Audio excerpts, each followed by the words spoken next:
Un cordial saludo para todos.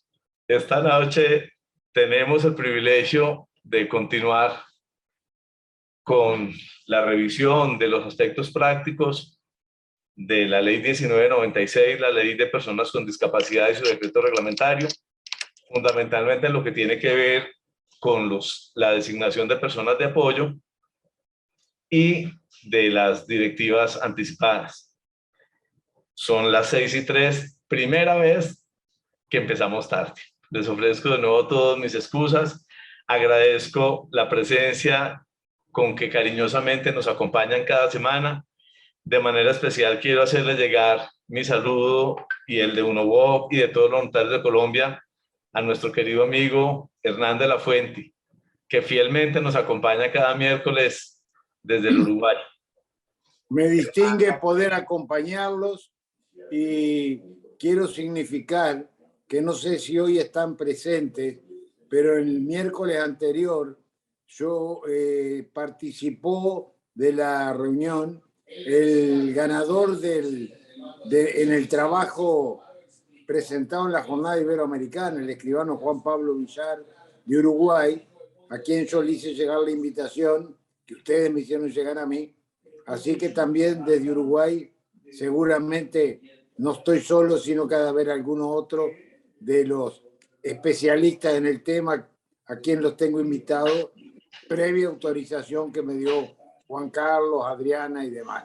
Muchas gracias, buenas noches, mucho éxito otra vez. Muchas gracias, Hernán. Sabes que no requerís autorización.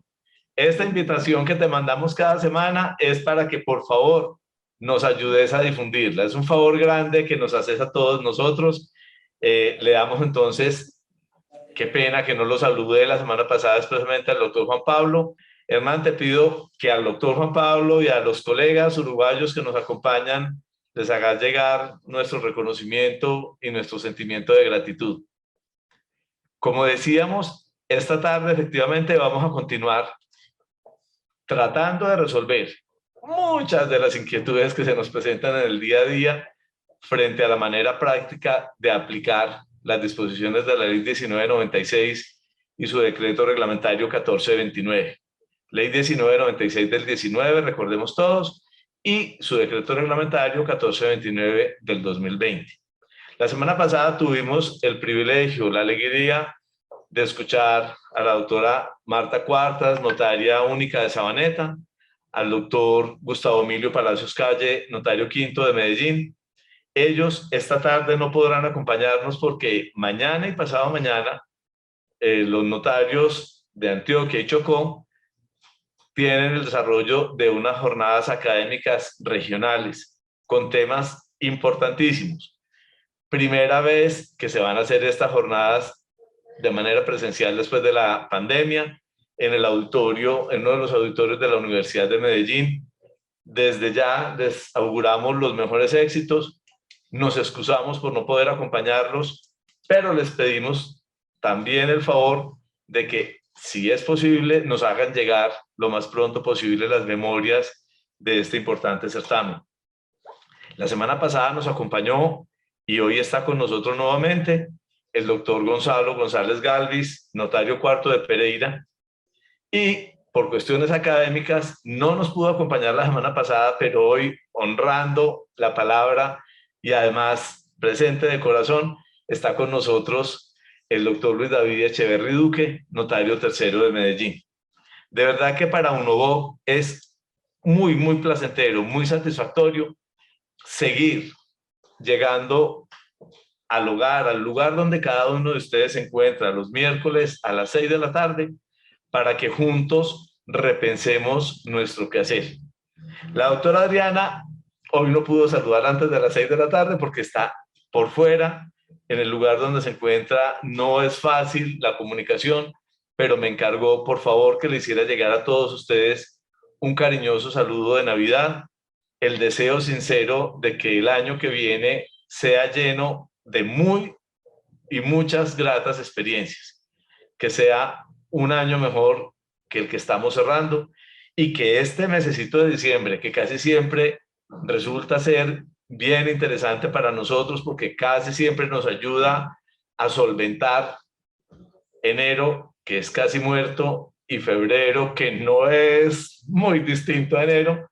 Ojalá de verdad que para todos sea un mes de diciembre muy bendecido, que podamos estar disfrutando de la compañía de nuestros seres queridos, celebrar estas fiestas en familia y que además nuestras notarías sean muy prósperas de manera particular en este mes y ojalá todo el año y todos los años venideros. Ya el doctor Gonzalo González Galvis es conocido de todos nosotros, sabemos que es nuestro académico estrella, que generosamente nos ha compartido sus obras jurídicas, que nos anunció que ya está terminando la fase final de su notaripedia. De verdad que es para todos nosotros muy grato, doctor Gonzalo, volver a tenerlo esta tarde. El doctor Luis David, a quien tengo el honor de presentar a todos ustedes, ya les había dicho, es notario tercero en Medellín, es especialista en Derecho Penal y Criminología y actualmente está adelantando la especialización en Derecho de Familia en el Externado de Colombia. Ha ocupado cargos como juez penal de circuito, como juez promiscuo municipal, ha sido fiscal delegado, ha sido procurador judicial. El doctor Luis David ejerce la docencia universitaria en la Universidad de Medellín, en las áreas de hermenéutica jurídica, criminología y sociología del derecho. Y miren, un abogado con toda esa trayectoria en materia penal se ha dedicado de manera particular.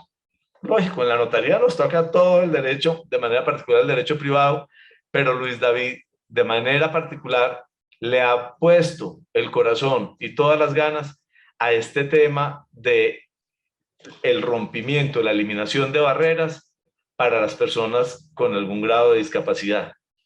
El doctor Gonzalo, pues repito, su hoja de vida es supremamente conocida por todos nosotros.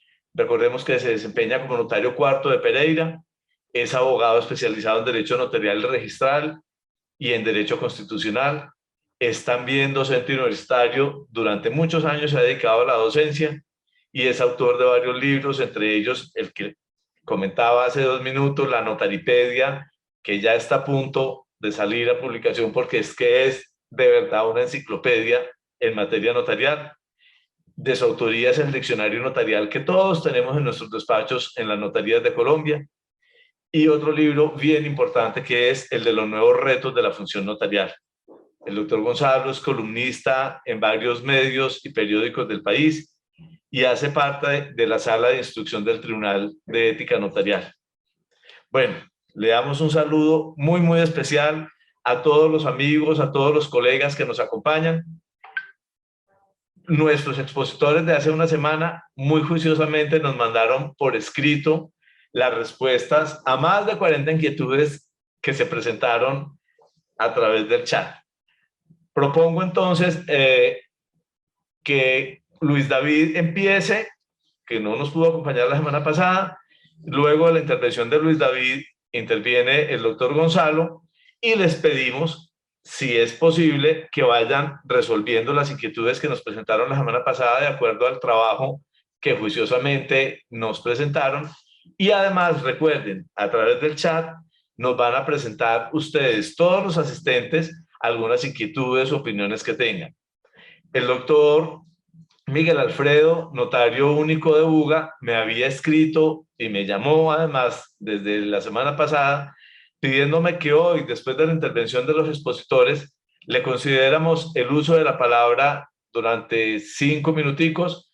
Doctor Miguel Alfredo, después de la exposición de nuestros maestros, te abrimos micrófono para que por favor nos plantees las inquietudes y nos compartas la experiencia como has dado aplicación en tu notaría primera de Buga a esta ley de discapacidad, de personas con discapacidad, perdón. Luis David, bienvenido, a esta sala es tuya. Doctor Gonzalo, también bienvenido, por supuesto. Un cordial saludo para todos mis colegas que nos están escuchando. Para mí es un gusto poderme dirigir a todos ustedes. Bueno, solamente tengo una aclaracióncita respecto a la presentación. yo sí estuve en la docencia universitaria en la Universidad de Medellín en esas áreas que mencionaste, pero actualmente estoy un poco alejado de la docencia por todo este tema pues, de familia, hijos, trabajo. Entonces estoy un poco alejado de la docencia y pienso pues retomarla posteriormente, pero he seguido pues muy activo en materia académica. Bueno, este tema de la capacidad de las personas en situación de discapacidad es un tema del cual yo he vertido pues mi interés particular, pero también como que los entornos y la vida me dio llevando también a investigar, a leer y a estudiar este tema de la capacidad legal de las personas en situación de discapacidad. Y tanto es así que actualmente en la Notaría Tercera en Medellín tengo una persona que trabaja con nosotros que tiene síndrome de Down, se llama Laura. Laura trabaja con nosotros desde hace 6 años y es una persona completamente funcional, capaz, alegre, vital y esencial para el quehacer nuestro aquí en la notaría. Eso simplemente es para invitarlos a todos los notarios para que no solamente, bueno, estudien la ley 1996, estudien la convención sobre los derechos de las personas en situación de discapacidad y investiguen sobre esos temas, sino que también pongan esos temas en actividad, ¿cierto? Y en ejercicio a partir, puede ser, de sus mismos despachos notariales, generando espacios de inclusión para personas en situación de discapacidad. ¿Cómo llegó Laura a mi oficina? Fue algo muy particular. Estaba atendiendo a una persona que estaba interesada pues, en un trámite notarial y venía acompañada de su hija. Y yo sí noté pues, que la niña sí padecía, o pues no, simplemente presentaba síndrome de Down y le pregunté pues cómo te llamas y muy abierta ella me dijo, me llamó Laura, se presentó y me dijo, es que yo quiero trabajar. Entonces, inmediatamente vi la oportunidad, ya firmamos contrato y ya con nosotros 6 años trabajando con nosotros.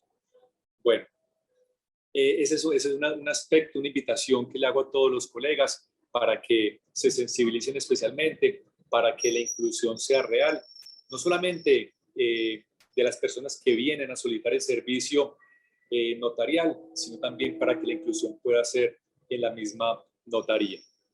Bueno, esa es una parte. Otra parte que me parece muy importante compartir con todos mis colegas es una anécdota que me pasó hace unos días, que llegó un abogado a hacer una consulta en temas de discapacidad y me dijo que la persona interesada en hacer el trámite era un mongolito. Entonces yo ahí sí le dije, doctor, qué pena, pero usted lo primero que tiene que hacer es corregir su vocabulario. Entonces debemos ser muy cuidadosos en el vocabulario, en cómo tratamos a las personas en situación de discapacidad.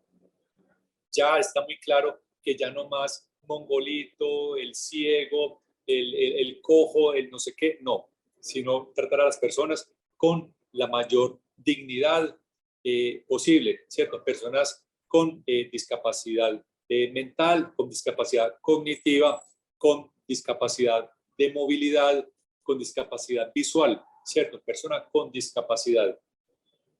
En la especialización que estoy haciendo del externado ha sido muy enriquecedor todo este ambiente de diversidad e inclusión en el que todos nos tenemos que estar inmersos. Incluso ya hay personas que ni posible, pues no habría ni siquiera derecho a tratarlas como personas en situación de discapacidad, simplemente tratarlos como personas diversas. O sea, la diversidad humana nos lleva a considerar que hay personas de un color de piel, hay personas que tienen un determinado color de ojos, hay personas que tienen una determinada fortaleza física, Digamos, por ejemplo, yo dependo definitivamente de mis gafas y así. Entonces, simplemente dentro de la diversidad humana hay personas que tienen más capacidades, otras menos, pero todas tienen esa capacidad y como tales hay que tratarlas. Dentro de las teorías de lo que se conoce pues como el modelo de discapacidad, ya todos han escuchado muchas veces que se ha ido evolucionando en los modelos de discapacidad. Desde un modelo de prescindencia, en donde las personas eran excluidas de la sociedad, ocultadas de la sociedad, incluso se decía que tenían una situación de discapacidad era por una decisión o un castigo divino o algo así, y están totalmente prescindidas de la sociedad y apartadas. Incluso había familias, y hay familias pues muy prestantes de la sociedad que tenían una persona, un hijo en situación de discapacidad, y nunca en el pueblo, en el barrio, en la ciudad se enteraban siquiera que había una persona con discapacidad en esa familia, la ocultaban. Ya después llegamos a un esquema mucho más de inclusión, que es un esquema médico rehabilitador, pero se trataba a la persona como si fuera un enfermo, y una persona que debía ser sometida a terapias, que debía tener intervención médica, y sin embargo era una persona que era eventualmente declarada en interdicción, apartada de la sociedad y sustituida su voluntad y preferencias por una persona que actuaba a nombre de ella. Ya hoy día, ya con la Convención Americana de los Derechos de las Personas con Discapacidad, ratificada por Colombia el 10 de mayo de 2011, y que entró al orden jurídico colombiano mediante la ley 1346 de 2009, y que fue declarada aún así exequible por la Corte Constitucional mediante la sentencia C-293 de 2010. Ya tenemos otro esquema muy diferente para tratar a las personas en situación de discapacidad. ¿Y cuáles serían básicamente esos cambios que nos lleva la Convención y la Ley 1996 en materia de tratamiento de personas en situación de discapacidad? Básicamente, a tratarla bajo unos principios fundamentales, que son dignidad humana, autonomía e independencia individual, libertad de tomar las propias decisiones, la no discriminación, la participación plena y efectiva en la sociedad, la accesibilidad y la igualdad de oportunidades. Estos serían entonces los principios fundamentales que incluso la Corte Constitucional, mediante una de sus últimas sentencias, la C-025 del mes de febrero del presente año, trató este tema y nos recalcó nuevamente en estos principios fundamentales. Fue muy interesante y quiero compartir con ustedes esta experiencia. Yo estuve en el mes de octubre en la ciudad de San Juan de Puerto Rico, en las jornadas notariales iberoamericanas. En principio iba a asistir como pues, mero asistente a las conferencias, a escucharlas, de compartir también con mis colegas notarios que también tenían planes de viaje a San Juan, y también conocer pues todos los colegas notarios de otros países y conocer este tema tan importante que era la capacidad legal de las personas en situación de discapacidad. Pero posteriormente pasé de ser asistente a ser expositor de una ponencia que por circunstancias personales y médicas del doctor Gustavo Palacio no pudo presentar él de manera presencial allá. Es decir, el doctor Gustavo Palacio presentó una ponencia para ser presentada en la Jornada Iberoamericana en San Juan de Puerto Rico, pero como no pudo presentarla él personalmente, el doctor Eugenio Gil me pidió el favor de que yo que iba a estar allá la presentara. Y bueno, igualmente pues la estudié y la presenté. Presenté el trabajo del doctor Gustavo Palacio. ¿Y por qué traigo como a referencia esta jornada iberoamericana de San Juan de Puerto Rico? Porque Colombia es de los países que tiene mayor, de una mejor manera estructurada la legislación en materia de capacidad legal de las personas en situación de discapacidad. Colombia es abanderada en ese tema y Colombia es consultada permanentemente, tanto los miembros del notariado como los miembros del Ministerio de Justicia, es consultada permanentemente de otros países de Latinoamérica e Iberoamérica en materia de discapacidad. Entonces, ese es un tema muy importante a tener en cuenta. Bueno, y también quiero, pues, antes de darle la palabra al doctor Gonzalo, felicitar, pues, igualmente al doctor Gustavo Palacio, a la doctora Marta Cuartas, al doctor Gonzalo, Karina Amalia Rodríguez, Sandra Montenegro, a las asesoras de la Procuraduría por este excelente trabajo, las notarías, un nuevo entorno de inclusión. Es una cartilla muy didáctica y la idea es que todos nos apropiemos de la cartilla, estudiemos la cartilla que trae pues unas minutas y trae unas herramientas muy, muy útiles a la hora de resolver como los casos del día a día que se nos presentan en materia de asignación de apoyos y de directivas anticipadas. Bueno, ahí está pues como mi introducción. Entonces, doctor Gonzalo, tiene la palabra. Doctor Luis David, muchas gracias. Doctor Juan Carlos, tan generoso usted con su presentación para conmigo.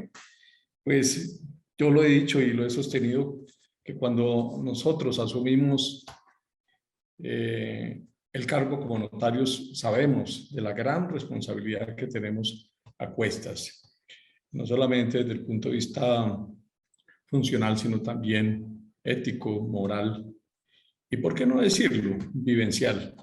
Entonces, con toda esa gran carga de responsabilidades, nosotros asumimos con una absoluta entrega y con una enorme devoción nuestros cargos. Y esto nos lleva también a meternos en estos temas académicos para despejar muchas dudas, porque es que las normas no son elaboradas y aprobadas por el legislador para ser perennes. A través del tiempo son modificadas, se presentan los cambios sociales y por tanto esto también conlleva a la modificación de las normas, de los textos legales. Y también nos lleva por ese afán de responder acertadamente a todos estos compromisos y estas responsabilidades, como las que nos crea la Ley 1996, a despejar todas las dudas, todas las inquietudes que va generando la interpretación de la Ley 1996, que yo podría decir es un texto bastante completo, pero que tiene algunas lagunitas, algunas zonas grises las tiene, por supuesto. Como lo dije ahora, no hay una norma, no hay un texto legal completo.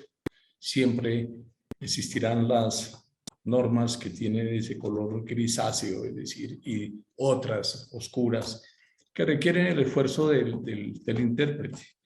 En este caso, a nosotros nos toca, en nuestra condición de operadores jurídicos, notarios y los centros de conciliación y los jueces, hacer esta labor interpretativa cada vez que se nos presenten interrogantes en cada caso concreto que se nos presente en nuestras notarías. Lo primero que hay que decir entonces que por vía de interpretación jurisprudencial, pues muchas de esos temas no serán decantados en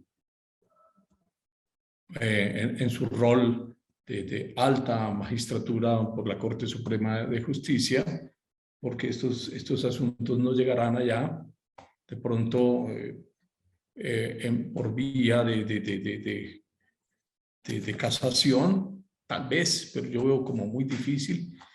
Más bien a través del examen de tutela, estos altos tribunales estarán despejando y ejerciendo esa labor interpretativa que les corresponde como jueces de la República.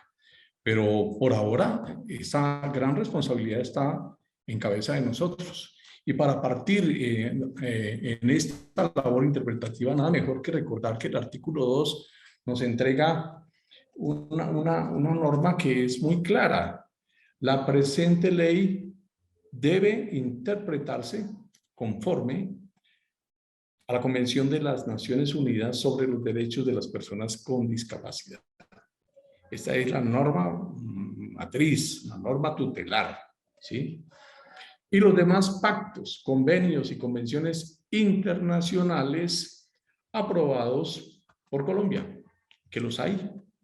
Derecho, las convenciones interamericanas de los derechos humanos y otras convenciones de las cuales Colombia ha sido parte firmante, con ratificación por parte del Congreso también, y el canje, por supuesto, de ratificación de estas convenciones y estos tratados.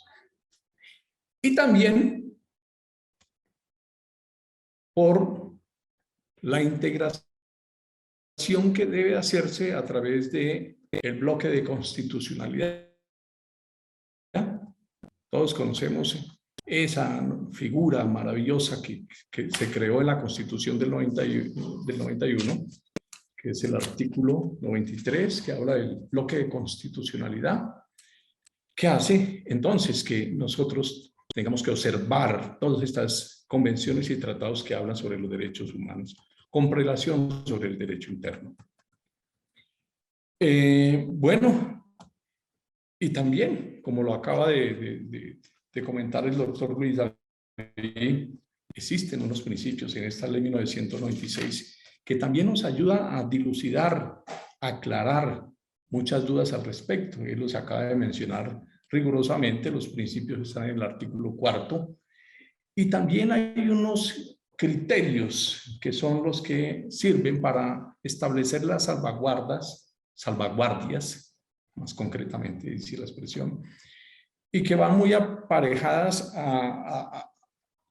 o más bien yo diría refuerzan los principios para que en todo caso la persona en condición de discapacidad esté totalmente salvaguardada en todos los aspectos y prevalezca un trato digno, un reconocimiento a su capacidad en igualdad de condiciones con los demás, con las demás personas.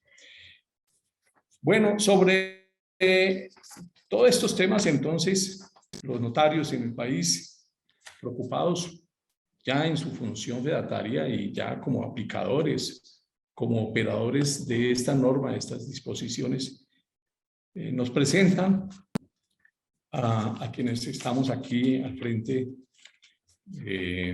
dictando estas charlas y estas conferencias sobre los alcances de la aplicación de la ley 1996, una cantidad de preguntas por un rigor ahí que creamos aquí con el doctor Luis David. Vamos a alternarnos en las respuestas. Entonces, con la venia suya, doctor Luis David, yo empiezo a dar respuesta a una primera pregunta.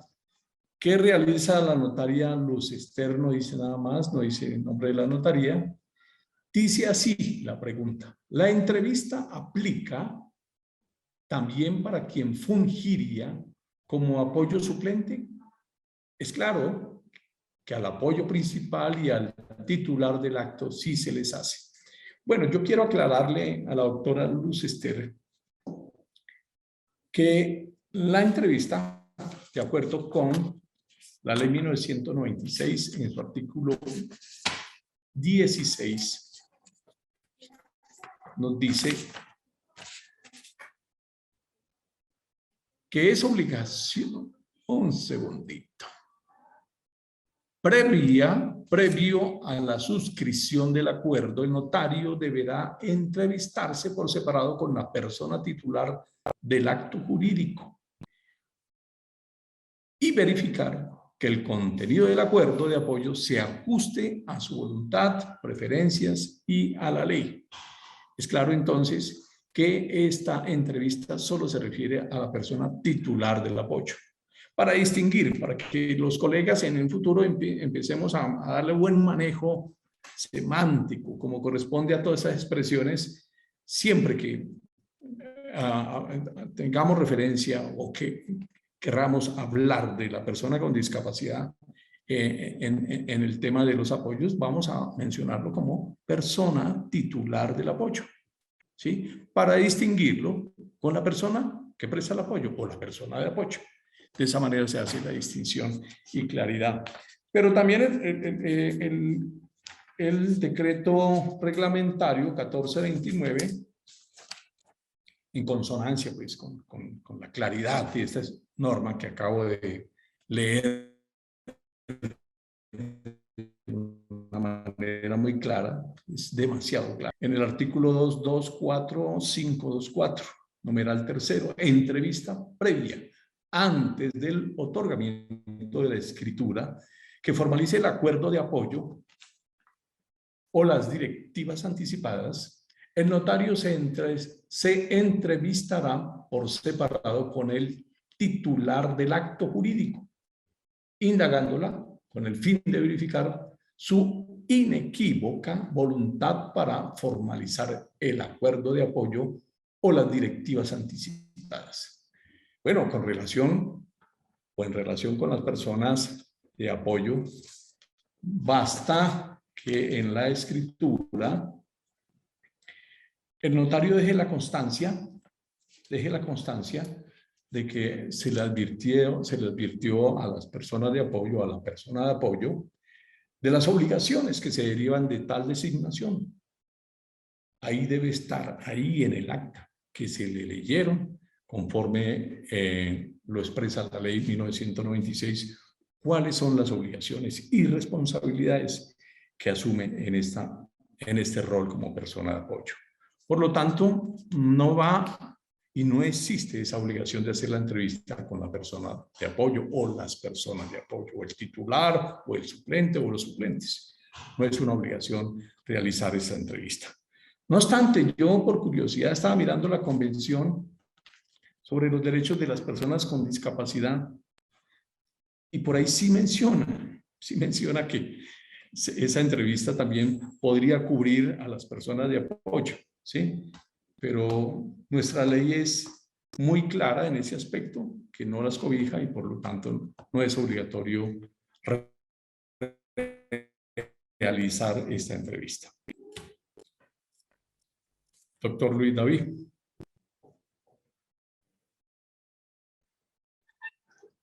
Muchas gracias, doctor Gonzalo.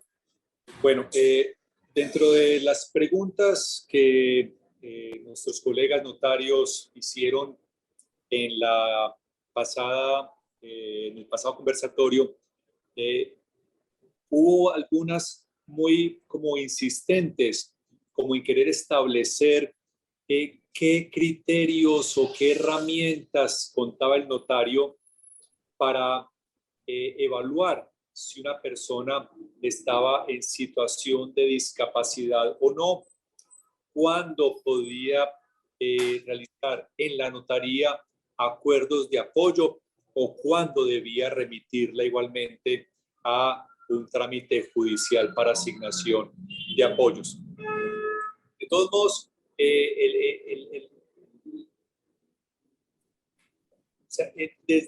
desde considerar una persona totalmente capaz, ¿cierto? Entre comillas, a una persona en total discapacidad, existen muchos tonos grises, como lo ha dicho el doctor Gonzalo. ¿Qué es lo importante? Lo importante es la eliminación de las barreras. Es decir, lo que debe hacer el notario en primer lugar es eliminar todas las barreras actitudinales, comunicativas y físicas para que la persona pueda acceder al servicio notarial. Pues uno ve personas, como para ir como aclarando los términos, como diferenciar qué es una adjudicación de apoyos y qué es una directiva anticipada, porque yo creo que esas dos expresiones deben quedar muy claras en la diferenciación y es una herramienta, pues es como el ABC de la ley 1996. Entonces, una persona, por ejemplo, llega a la notaría de pronto con dificultades de movilidad, como decía pues el doctor Gonzalo, saca sus 2 sillas de ruedas o sacamos las 5 que tiene el doctor Gustavo en su notaría, saca la silla de ruedas para atender a la persona que tiene una discapacidad en su movilidad. Ahí estamos eliminando las barreras de tipo físico para que la persona pueda llegar hasta donde se encuentra el funcionario o el notario a solicitarle el servicio notarial. Esa persona que lo lleva, esa persona que le ayuda, o esa persona que trae a su abuelito de pronto tomado de la mano, le está prestando un apoyo. Le está prestando apoyo. Y es un apoyo, en principio, un apoyo informal. Otro nivel, entonces, serían los apoyos formales para la realización de determinados actos jurídicos. Y ahí es donde entonces interviene el notario y realiza el proceso establecido en la ley 1996, en su decreto reglamentario 1429 y pone en ejercicio la cartilla de la cual hemos hablado. Entonces, según el artículo 15 de la ley 1996, los acuerdos de apoyo son un mecanismo de apoyo formal por medio del cual una persona mayor de edad formaliza la designación de la o las personas naturales o jurídicas que le asistirán en la toma de decisiones respecto a uno o más actos determinados. Entonces, debemos tener muy claro que el acuerdo de apoyo lo solicita la persona en manifestación de su voluntad y preferencias, puede designar a una o varias personas naturales o jurídicas para que lo asistan en la toma de decisiones. Puede ser de un acto jurídico o de la toma de una decisión que tenga efectos jurídicos particulares. Ya la directiva anticipada se diferencia del acuerdo de apoyo en que la directiva anticipada, en el artículo 21 de la ley 1996, son una herramienta por medio de la cual una persona mayor de edad puede establecer la expresión fidedigna de voluntad y preferencias en decisiones relativas a uno o varios actos jurídicos con antelación a los mismos. Estas decisiones pueden versar sobre asuntos de salud, financieros, personales, entre otros, encaminados a tener efectos jurídicos. Entonces, hay que tener claro que la directiva anticipada es una decisión que se anticipa, ¿cierto? Y suele pasar, por ejemplo, como lo comentaban en el conversatorio pasado, la persona que sabe que su abuelo tuvo Alzheimer, que su padre tiene Alzheimer y que la persona ya cerca a los 50 años largos, de pronto prevé, se anticipa, el médico ya ha dicho que puede también igualmente sufrir esa enfermedad que parece ser hereditaria, también puede sufrir de Alzheimer. Entonces, él se anticipa a través de una directiva anticipada sobre su asunto de salud, financiero y personal, de la forma cuando le llegue el momento del olvido, como le dice el doctor Gonzalo, le llegue el momento del olvido, ya tenga una instrucción clara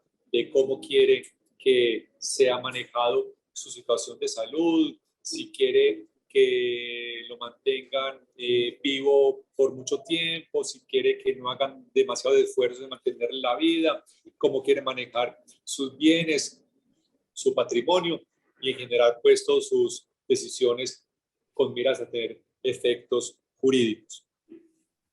Bueno, hecho estas dos precisiones, que por cierto están muy claras en la cartilla, y los procesos tanto de asignación de apoyos como directa anticipada están también muy claros en la cartilla de cómo se solicita, por quién lo solicita, cuáles son los requisitos de la solicitud, cómo se hace la entrevista y posteriormente cómo se hace la escritura pública. Para ello entonces lo remito directamente a la cartilla. Bueno, hecho esta precisión, quiero entrar a contestar una de las preguntas que presentó la doctora Paulina Gómez González. ¿Es posible aplicar el tema de las directivas anticipadas a personas sin discapacidad, teniendo en cuenta que la ley está dirigida específicamente a las personas con algún tipo de discapacidad presente? Entonces, a ver, cuando uno estudia la ley 1996, incluso el artículo 21, que ya lo leí, dice, las directivas anticipadas son una herramienta por medio de la cual una persona, habla de una persona, no dice una persona en situación de discapacidad. Si bien es cierto que tiene razón la doctora Paulina en decir que esta norma, el artículo 21, está enmarcada dentro de la ley 1996, cuando uno hace una interpretación amplia de la norma y entiende que la ley no diferenció si era una persona con discapacidad o sin discapacidad, hay un principio de derecho que dice que cuando la ley no distingue, al intérprete no les da a distinguir. Entonces, pensamos que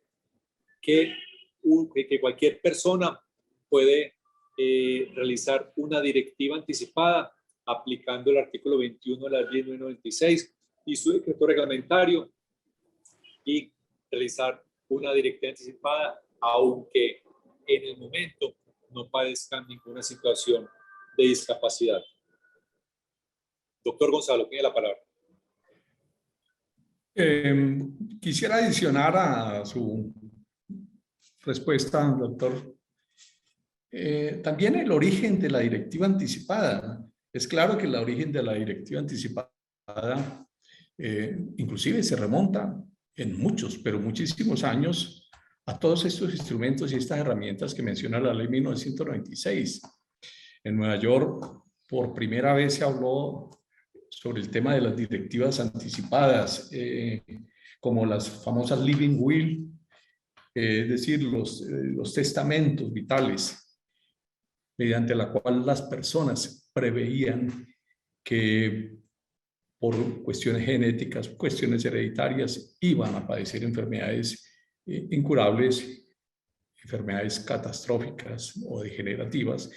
Entonces se anticipaban a través de estas living will para determinar cómo querían fueran tratadas estas enfermedades. Y ya se abrió el espectro a una cosa mucho más humana, el enfrentamiento a la situación de una enfermedad degenerativa que causa dolor, que causa un impacto muy fuerte en la persona que lo padece y en todo su entorno familiar, ¿sí? Pero el dolor realmente es solamente lo puede describir quien lo padece. Entonces, ahí empezó toda esta historia y empezó ya a hablarse del tema de la eutanasia. Entonces, esta herramienta nace en el 79 y la verdad, favorablemente para nuestro país, estaba una gran mujer, Beatriz Koch de Gómez, que participó de esas charlas, de esas conferencias. Es más, se afilió a esa organización Y se trajo toda esa filosofía y todos esos temas para Colombia.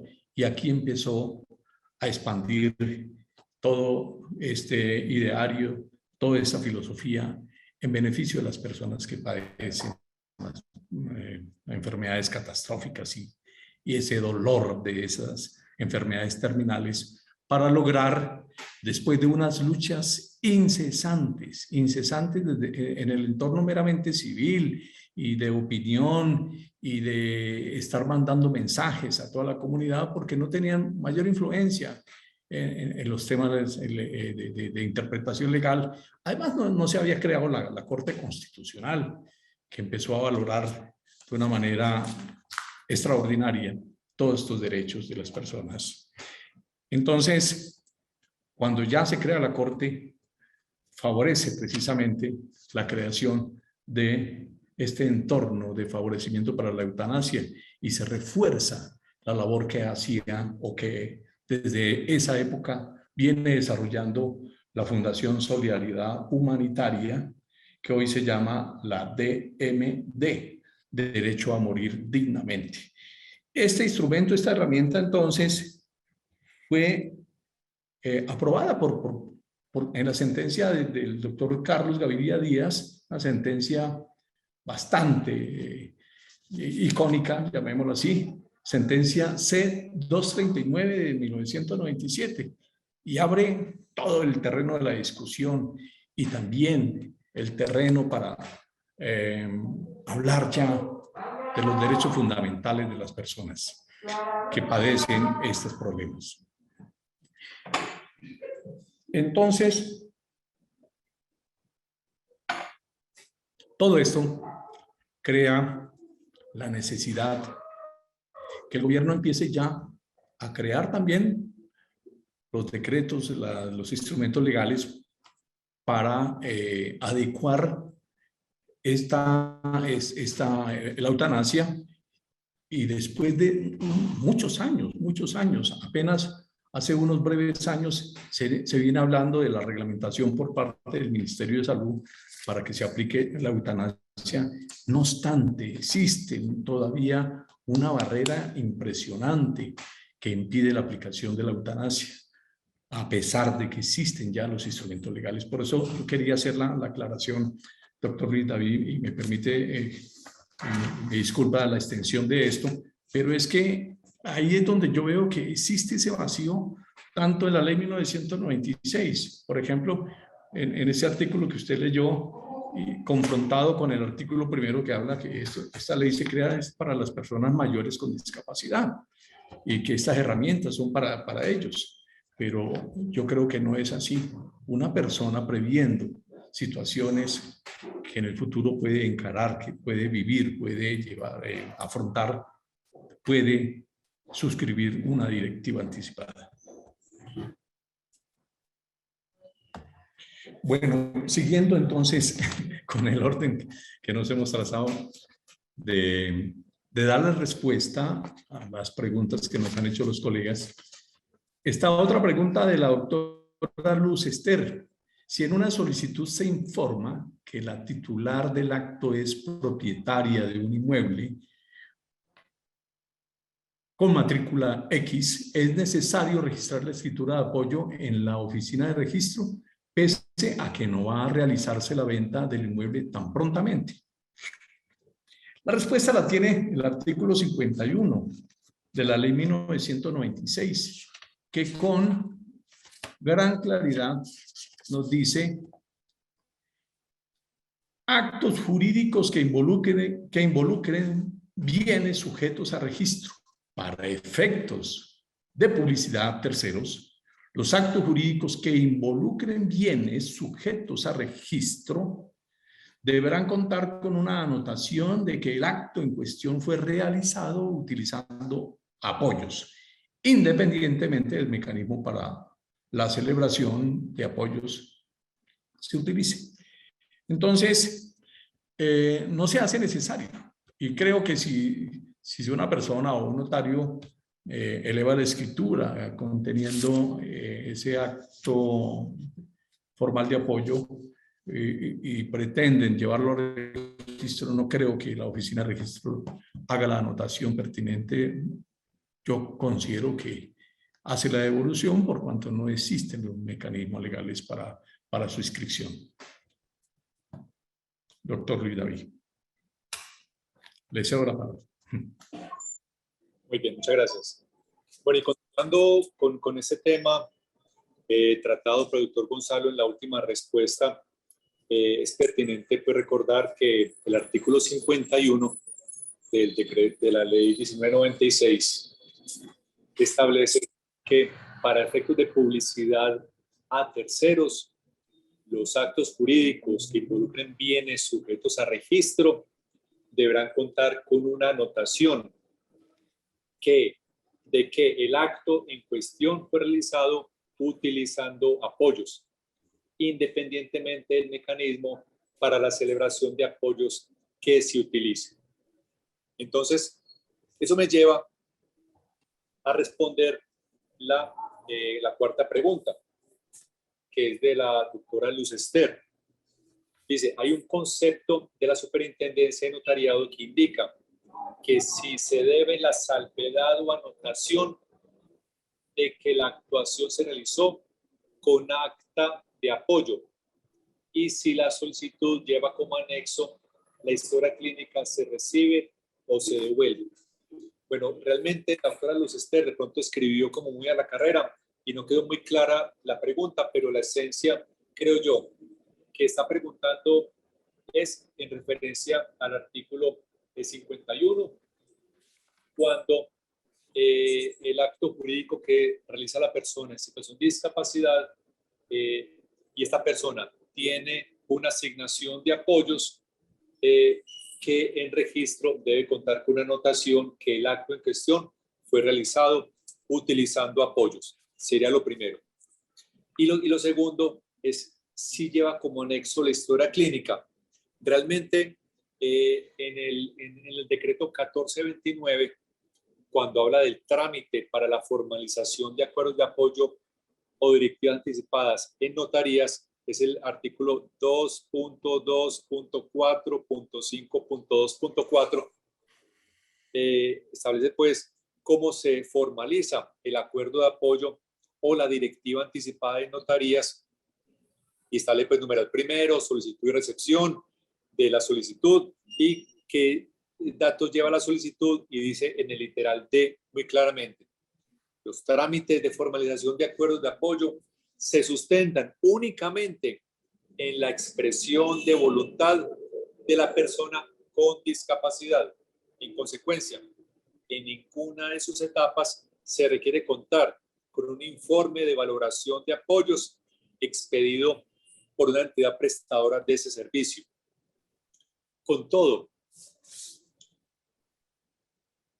si el titular del acto cuenta con una valoración de apoyos, puede anexarla a la solicitud si esta es su voluntad, para que sea tenida como insumo para identificar los ajustes razonables que la persona requiere durante el trámite.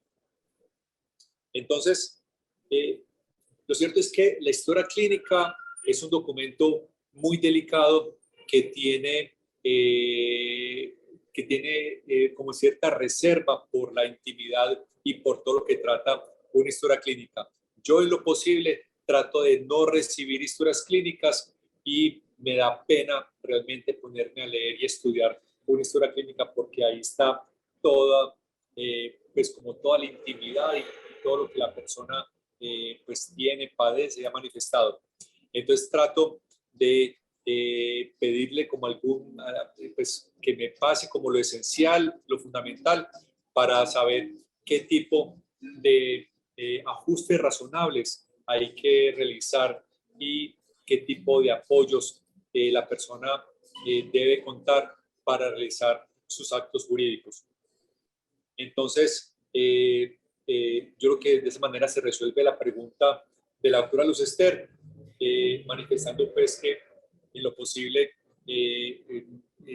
no solicitar ni historias clínicas ni solicitar informe de valoración de apoyos expedido por la EPS porque esos no son documentos relevantes a la hora de formalizar acuerdos de apoyo y directivas anticipadas.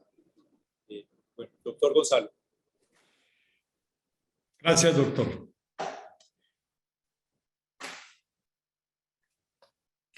Tenemos una pregunta del doctor Miguel Alfredo Ledesma, que está aquí presente en este conversatorio. Bueno, esa pregunta muy inteligente y nos ayuda a despejar unas dudas tremendas que tiene la introducción y la aplicación de la ley 1996. De entrada uno siempre se hace este interrogante y muchos abogados se lo hacen. Bueno, pero si las personas con discapacidad son capaces, ¿para qué se crean estos acuerdos formales o estos instrumentos legales? Pues no son necesarios para la realización de los actos jurídicos, tal como lo establece el artículo 6 de la ley 1996. La verdad, doctor Miguel Alfredo, usted con esa pregunta coloca contra las cuerdas a cualquier persona. Sí. Y yo le respondo, es cierto que se crea esa presunción de capacidad. Y esa presunción de capacidad es un cambio de paradigma como se ha venido sosteniendo por todos los tratatistas, juristas, nacionales e internacionales. Y en toda esta historia que ya se ha venido creando en las discusiones para la aplicación de la ley 1996 y del convenio sobre las personas con discapacidad aprobado por la ONU. Elimina esas viejas instituciones que trataban inhumanamente a las personas en condición de discapacidad, pasando ya a lo que se llama el modelo social, que plantea que la discapacidad es un concepto que evoluciona y que resulta de la interacción entre las características funcionales de una persona, así como las barreras que ésta encuentra en su entorno. Por tanto, la discapacidad ya no está determinada por la persona con características funcionales diversas, sino por las barreras que el mundo le impone. Por eso se eliminan esas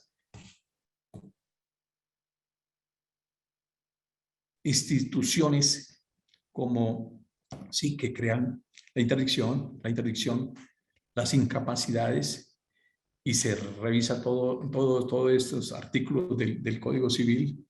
No solamente se revisan, sino que se derogan en lo que sea incompatible con la ley 1996 y sus postulados y sus principios. Por tanto, al eliminarse estos instrumentos como la custodia, los guardadores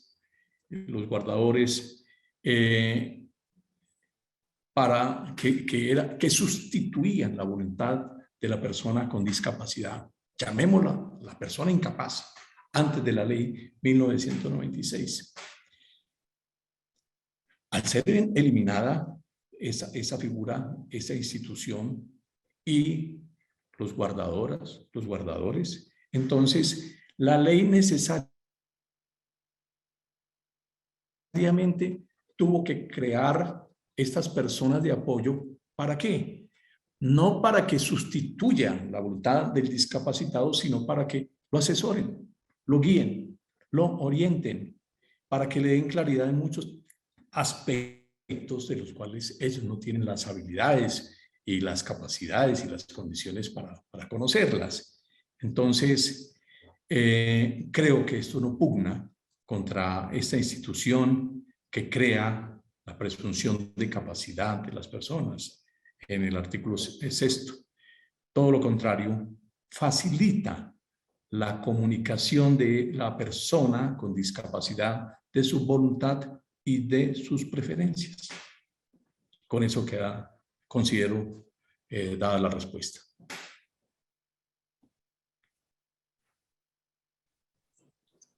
Muy bien, doctor Gonzalo. Bueno, muchas de los interrogantes tienen como una misma, un denominador común, y precisamente la doctora Luz Esther nos manifiesta: sugiero que ojalá se pudiera socializar estos temas legales con los médicos psiquiatras, toda vez que en una solicitud de apoyo adjuntaron una copia de historia clínica del titular del acto jurídico, donde el galeno refería que la paciente tenía Alzheimer leve, pero que debía designársele un guardador a través de interdicción con imprecisión de términos. Bueno, a ver, definitivamente, desde la Convención de la Capacidad de las Personas en Situación de Discapacidad, desde la Ley 1996, desde las sentencias de la Corte Constitucional, como siempre se ha dicho, hay un cambio de paradigma. Nosotros los notarios hemos estado muy juiciosos estudiando estos temas, pero muchos de estos términos todavía son difíciles de digerir para las personas del común, con mayor razón, e incluso para personas con alguna formación académica, como son los médicos. Entonces, lo que nos corresponde y lo que le corresponde al Ministerio de Justicia, y por cierto, lo ha hecho en muchos foros, en las páginas, en difusión, en Instagram, en muchos espacios, se ha logrado difundir con bastante amplitud el nuevo paradigma de inclusión, de accesibilidad, de eliminación de barreras, y de que ya no existe la interdicción judicial, sino que ya lo que existe es la capacidad plena, la capacidad legal reconocida a todas las personas, y que quien eventualmente por su situación de discapacidad no pueda manifestar su voluntad y preferencias, pues acudirá a los mecanismos que la ley ha establecido, que es la asignación o los acuerdos de apoyo a 3 notarías, asignación judicial de apoyos ante jueces de familia, o en el caso pues de que sea necesario y así lo requiera, de manera anticipada con una directiva anticipada. Entonces, simplemente esto es un cambio de paradigma, es que nosotros también nos toca como notarios en nuestra ciudad, en nuestro pueblo, en nuestro círculo notarial, difundir estos temas y de alguna manera darlos a conocer a los médicos y a todas las personas que de una u otra manera intervienen o atienden personas que están en alguna situación de discapacidad. Bueno, creo yo que de esta manera pues contesto esta pregunta de la doctora Luz Esther. Perdóname, los interrumpo un momentico. Le queremos contar a todos los asistentes que el documento escrito que juiciosamente elaboraron nuestros expositores, la doctora Marta, el doctor Gustavo, el doctor Gonzalo, lo publicamos aquí en el chat de esta sala para que quienes estén interesados en conservarlo lo abran y lo guarden en su computador. Doctor Gonzalo, qué pena. Sigue, por favor. Tranquilo, doctor Juan Carlos. Bueno, vamos a dar respuesta a la pregunta que envió el doctor, nuestro querido colega Raimundo Vélez. ¿Con qué herramientas cuenta el juez que no estén a disposición del notario para conocer discapacidades múltiples que no permitan la comunicación entre notario y solicitante? Quiero decirle al colega Raimundo Vélez que ni el juez ni el notario cuenta con ninguna de esas herramientas de medicina forense, de médico legista, de psiquiatría, para nada. Es más, en todas las conferencias del doctor Haroldo Wilson Quiroz, yo lo he escuchado, no más, aquí no juega más la medicina legal, la medicina forense. no tiene ningún espacio, ninguna intervención. El juez no tiene por qué apoyarse en ningún experticio de medicina legal, de medicina forense para determinar grados de discapacidad.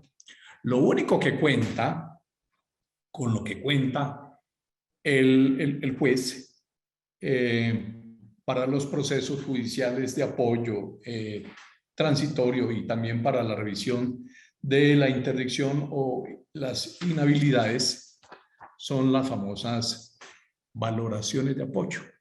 Esas valoraciones de apoyo son mencionadas en el artículo 11 de la ley 15, perdón, de la ley 1996 de 2019. Y esas valoraciones de apoyo, ¿qué son? Es como determinar ciertas categorías de apoyos que requiere una persona en condición de discapacidad. Dada pues su condición de discapacidad. Porque no es la misma valoración de apoyo que tenga una persona que tenga una inmovilidad física, que es discapacitada, con una persona que tenga una discapacidad mental o cognitiva. Y esa valoración de apoyo tiene que ver con las cosas que debe hacer y realizar una persona en su vida cotidiana. Desde ir a un supermercado, ir a comprar su ropita, ir a un centro comercial, ir a ver las grandes vitrinas y también ejercer ese derecho de expresar sus preferencias y también de equivocarse. Entonces, desde las cosas más mínimas hasta las categorías más altas de los eventos, de las necesidades básicas y esenciales que tiene la persona titular del apoyo o la persona que va a hacer la solicitud del apoyo. Entonces se hace esa valoración desde lo más pequeño, desde lo más sencillo, hasta la categoría más grande, que es la realización de un negocio jurídico, como por ejemplo invertir en bolsa de valores, o comprar o vender bienes inmuebles, o comprar un vehículo, comprar una casa. Entonces, todas esas categorías van a estar descritas en esa valoración de los apoyos que requiere la persona con discapacidad. Pero ahí tampoco interviene médicos legistas, médicos forenses, psiquiatras. Estos lineamientos y protocolos, según lo dice el artículo 12 de la ley 1996, serán determinados por el gobierno nacional a través de un ente rector del Sistema Nacional de Discapacidad en un plazo no superior a un año contado a partir de la promulgación de la ley. Esto ya prácticamente fue superado ese plazo. Y previo concepto del Consejo Nacional de Discapacidad, expedirá los lineamientos y protocolo nacional para la realización de apoyos, referida al artículo que acabo de mencionar, que es el artículo 11, los cuales deben ser actualizados periódicamente. Adicionalmente, dice esta norma que estamos leyendo, aprobará y ejecutará un plan de capacitación sobre los mismos, previo concepto del Consejo Nacional de Discapacidad, dirigido a las entidades públicas encargadas de realizar valoraciones de apoyos.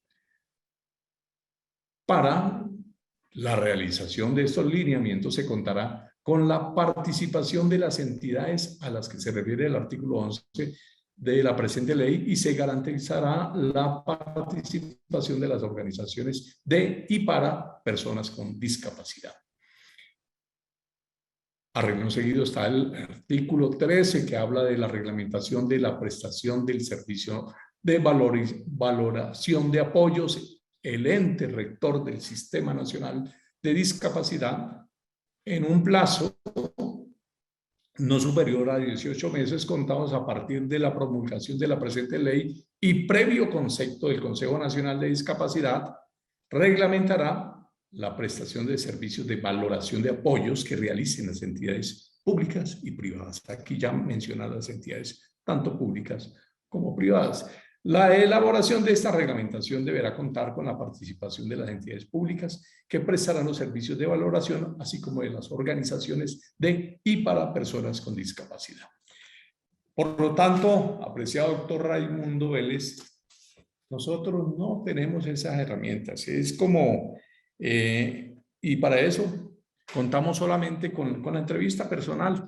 Por eso ya le respondo a un colega que me escribió que si esa entrevista la puede delegar el notario a otra persona, bueno, la ley es muy clara que la entrevista le debe hacer el notario o la persona que funja en ese momento como notario encargado debe hacer la entrevista.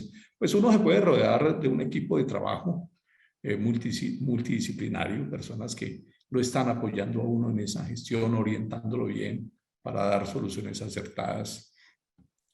Entonces, en esa entrevista uno puede determinar la situación de discapacidad. ¿Qué tipo de discapacidad? El síndrome de Down es perceptible, ¿sí?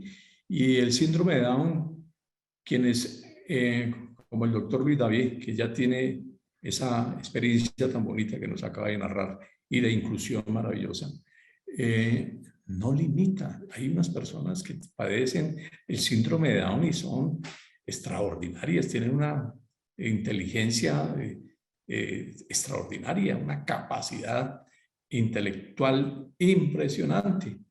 El problema son esas barreras que siempre nos han impedido comunicarnos con ellos.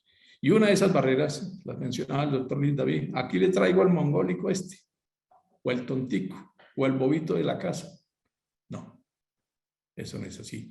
Yo he descubierto en todo este ejercicio, en varios casos de síndrome de Down, que estos muchachos son extraordinariamente, son buenos conversadores, ingeniosos, son versátiles y lo dejan a uno pasmado con unas respuestas y también con preguntas sorprendentes. Entonces, mi doctor Raimundo, ninguna herramienta, ni el juez, ni el notario para conocer de discapacidades múltiples. Esta es mi respuesta. Sí, doctor, incluso hablando de estas personas con síndrome de Down, son personas con una pureza de espíritu y de corazón impresionante. Por ejemplo, esta niña Laura, la que trabaja con nosotros, es la que está permanentemente pendiente de los cumpleaños, de, bueno, cuándo vamos a celebrar el Día del Abogado, cuándo vamos a celebrar Navidad. Fue ella la que nos dijo anticipadamente cuándo vamos a poner el árbol de Navidad y el pesebre en la notaría. Entonces, son personas de mucha sensibilidad. Bueno, procedemos a contestar la pregunta bastante interesante y compleja del doctor Miguel Alfredo Ledesma.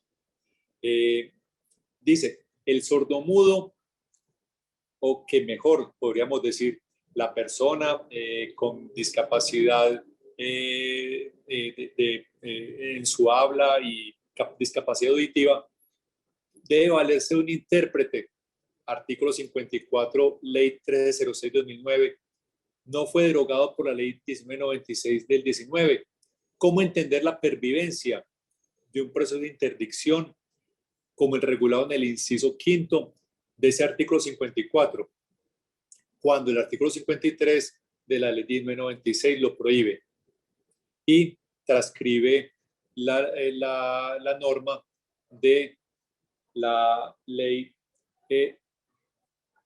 1306 de 2009 en su artículo 54, inciso quinto, que la norma precisamente habla de menor adulto con discapacidad mental absoluta, que se deberá solicitar la interdicción del pupilo a partir de la pubertad, en todo caso antes de que llegue a la mayoría de edad, so pena de responder por eventuales perjuicios que se causen al pupilo o a sus herederos. Bueno, realmente dentro de toda esta dinámica normativa que se inició desde la Convención de los derechos con las personas con discapacidad o sea, el legislador trata de establecer las derogatorias expresas de las normas que le son contrarias concretamente a la ley 1996. Pero obviamente se quedan algunas normas por ahí en el tintero. Y creo yo que esta es una de esas normas. Lo cierto es que cuando estamos hablando de personas mayores de edad, la norma a aplicar cuando esa persona está en situación de discapacidad es la ley 1996 del 2019.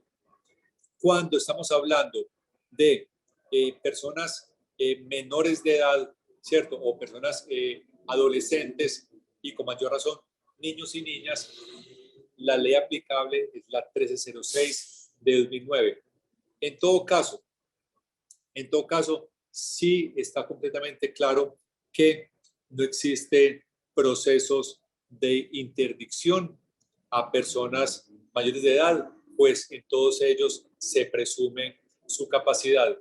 Y en ese orden de ideas podemos decir que existe una derogatoria tácita de este inciso quinto del artículo 54 de la ley 1306, no solamente por ir en contravía de la ley 1996, sino por ir en contravía también de la Convención sobre los Derechos de las Personas en Situación de Discapacidad, que, como lo dije al principio, es una convención que hace parte del bloque de constitucionalidad, es incorporada al orden jurídico interno. También les dije al principio que Colombia es uno de los países que está más adelantado en materia de capacidad de las personas en situación de discapacidad, porque incluso muchos países de Iberoamérica han firmado la Convención de los Derechos de las Personas en situación de discapacidad, pero no la han ratificado y mucho menos la han incorporado a su orden jurídico interno. Entonces, creo yo que cuando encontremos normas que hablen de discapacidad, cuando encontremos normas que hablen de interdicción, obviamente hay que darle prioridad a la ley 1996 de 2019. Bueno, doctor Gonzalo. Gracias, doctor Luis David. Bueno, como una manifestación de inclusión de UNOVOC, hay una pregunta de un usuario. Dice así: ¿qué hacer cuando un hijo asume la administración de los bienes del discapacitado? Presuntamente es del padre, ¿no? O de los padres. Motu propio, sin intervención notarial ni judicial, pero se aprecia que hay mal manejo de los recursos del interesado en el acto jurídico e incluso afecta también los derechos gerenciales de los demás hijos. De pronto se sale un tantico del ámbito de lo que estamos aquí discurriendo, de la ley 1996, pero tangencialmente tiene alguna conexión, sí, por supuesto. Y yo le respondería de esta manera: hay acciones de carácter civil. Cuando muere una persona y se pone en riesgo determinados bienes de la sucesión, algunos herederos pueden acudir a medidas policivas como la aposición de sellos para que no entren personas extrañas a usurpar los bienes, a despojar los bienes que hacen parte del patrimonio, esa universalidad de la herencia. También a través de la acción legal se puede iniciar la sucesión y pedir medidas cautelares de embargo y secuestro de los bienes. Pero cuando se están consumando hechos que son que palpablemente muestran que se está abusando de una persona en condición de discapacidad, existe una acción delito concreto, que es el artículo 51 del Código Penal, abuso de las condiciones de inferioridad.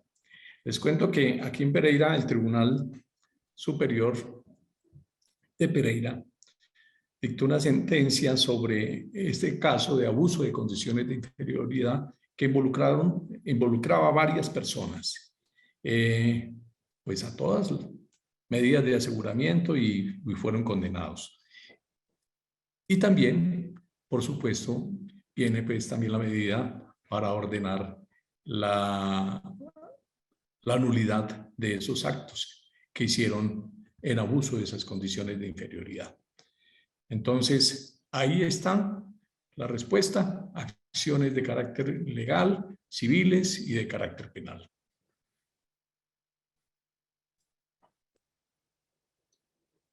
Muy bien. Juan José Díaz pregunta: ¿cuál fue el criterio que se tuvo para atender la clase de discapacidad por notaría o por juzgado de familia? Porque la notaría no se atienden las dos condiciones. A ver, como hemos hablado, existe pues una diversidad, casi pues diríamos infinita, de situaciones de discapacidad, ¿cierto? Mentales, de comunicación, cognitivas, múltiples. Pero de todos modos, en notaría solamente podremos atender cuando la persona en situación de discapacidad puede de alguna manera manifestar su voluntad y preferencias. Voluntad y preferencias que fueron muy claramente definidas en la sesión anterior por parte del doctor Gonzalo González. Entonces, la naturaleza misma de la función notarial es fedataria.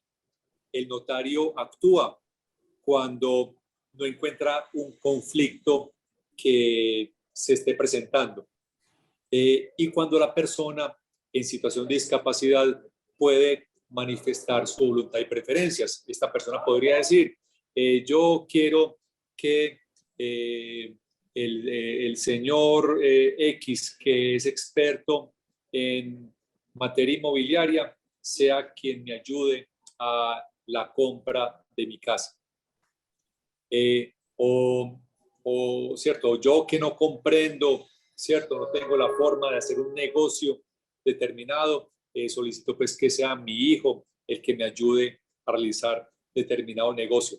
Es decir, la persona de alguna manera, sea con ayudas y con eliminación de barreras, con ajustes razonables, de alguna manera podrá manifestar su voluntad y preferencias.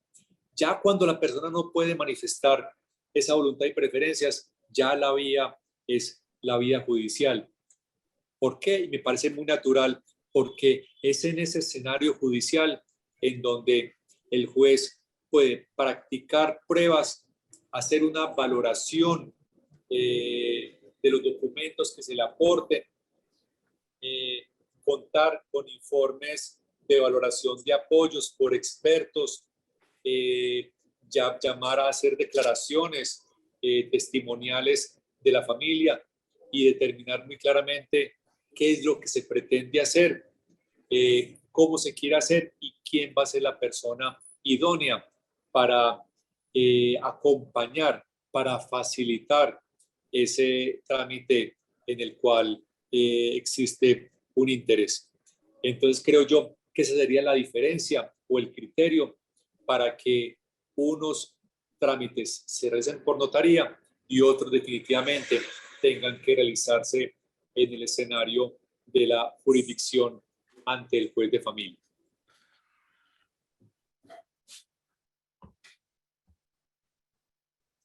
Doctor Gonzalo. Gracias.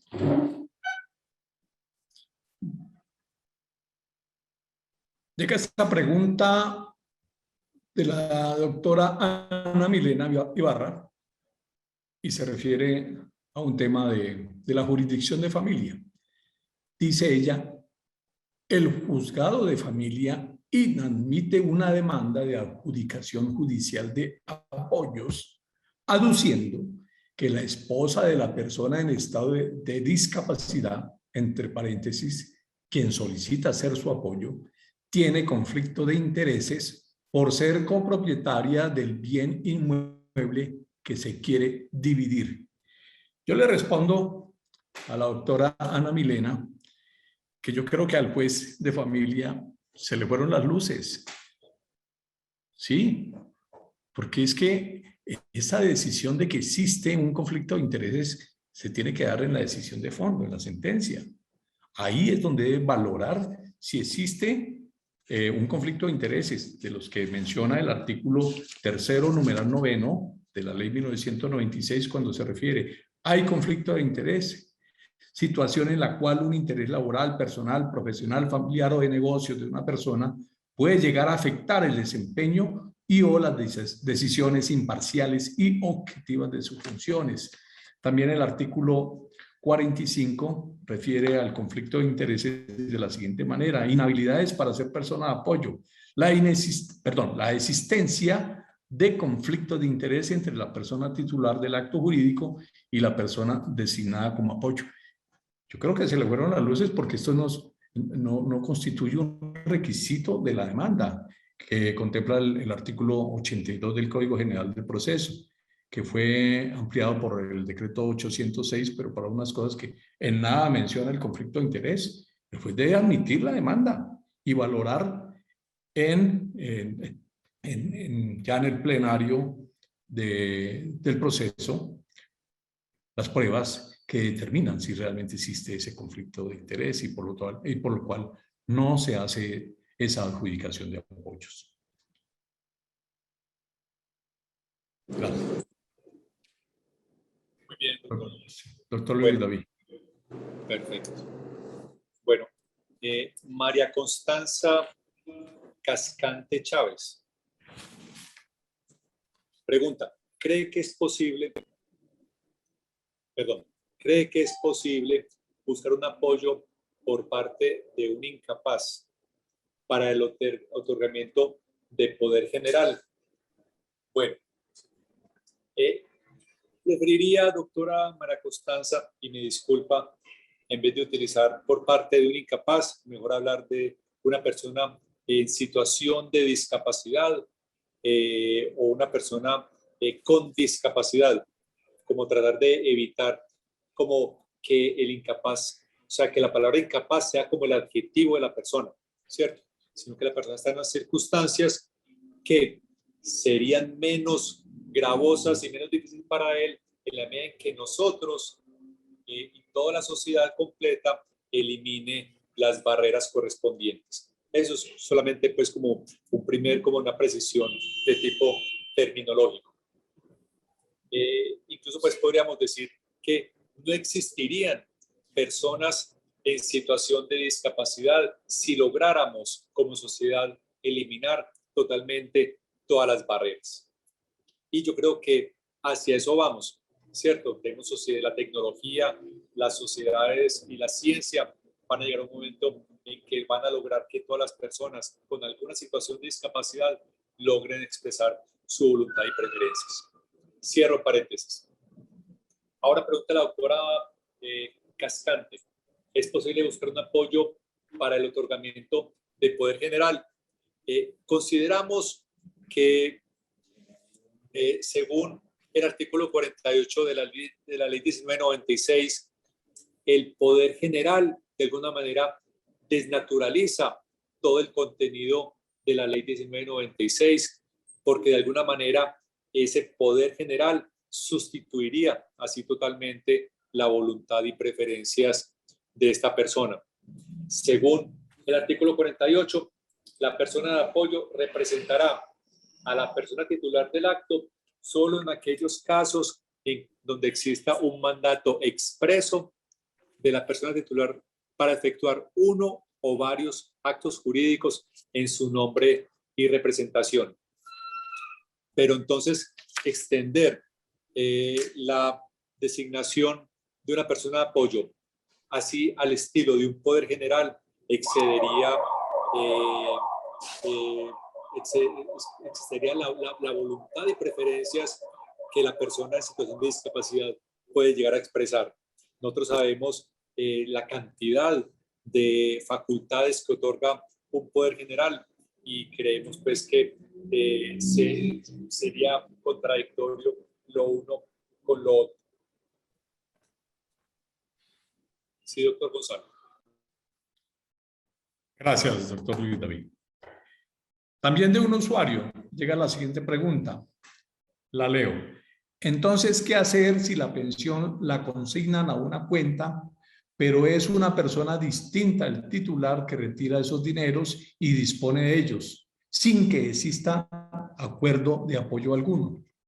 Me llama la atención que un juez diga que a ellos no les importa lo que el discapacitado haga con sus bienes, ya que él puede hacer con ellos lo que quiera, siendo evidente que ni siquiera hay manifestación de la voluntad. Yo creo que aquí se está configurando eso, no sé. Disculpe la interrupción. Sigue, Gonzalo, por favor. Gracias, doctor Juan Carlos.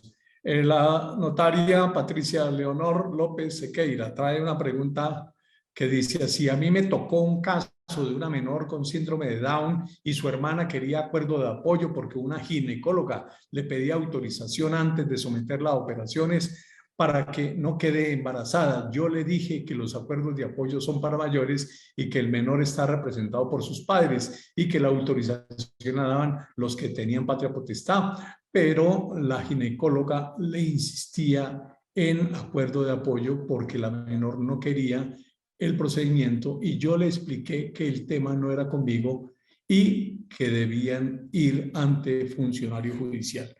Bueno, aquí pues prácticamente se está cometiendo toda una cantidad de atropellos contra una menor de edad discapacitada. Se están atropellando, desconociendo, vulnerando todos los principios consagrados en el artículo 4 de la ley 1996. Dignidad, dignidad, autonomía, primacía de la voluntad y preferencias de la persona titular del acto jurídico, no discriminación.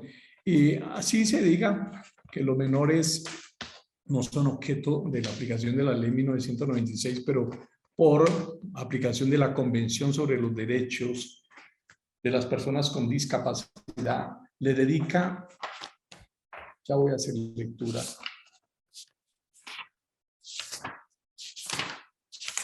varios artículos a la protección de los menores. Por lo tanto, niños y niñas con discapacidad, artículo 7. Los estados partes tomarán todas las medidas necesarias para asegurar que todos los niños y las niñas con discapacidad gocen plenamente de todos los derechos humanos y libertades fundamentales en igualdad de condiciones con los demás niños y niñas. En todas las actividades relacionadas con los niños y las niñas con discapacidad, una consideración primordial será la protección del interés superior del niño. Los estados partes garantizarán que los niños y las niñas con discapacidad tengan derecho a expresar su opinión libremente sobre todas las cuestiones que los afecten, opinión que recibirá la debida consideración teniendo en cuenta su edad y madurez en igualdad de condiciones con los demás niños y niñas y a recibir asistencia apropiada con arreglo a su discapacidad y edad para poder ejercer ese derecho. Creo que no hay más que hablar. En aplicación de ese convenio, artículo 7, se están cometiendo todos los atropellos contra esta menor con esta discapacidad. Doctor. Muy bien. De parte de la doctora Blanca Elena Fonseca. La doctora pregunta: ¿qué ocurre con la autorización de venta de bienes por incapaces de que trata el decreto 1664 de 2015? Caso en el cual se tramita la licencia ante defensor o comisario de familia. Igualmente, esta es otra de esas normas que hay que mirar con lupa y determinar qué consecuencias tiene sobre la norma la vigencia de la ley 1996 de 2019. Claramente, la norma lo que nos indica, habla de la solicitud de enajenación de bienes de incapaces, ¿cierto? Cuando ya la Convención Americana y cuando ya la ley 1996 estableció la capacidad plena de todas las personas en situación de discapacidad.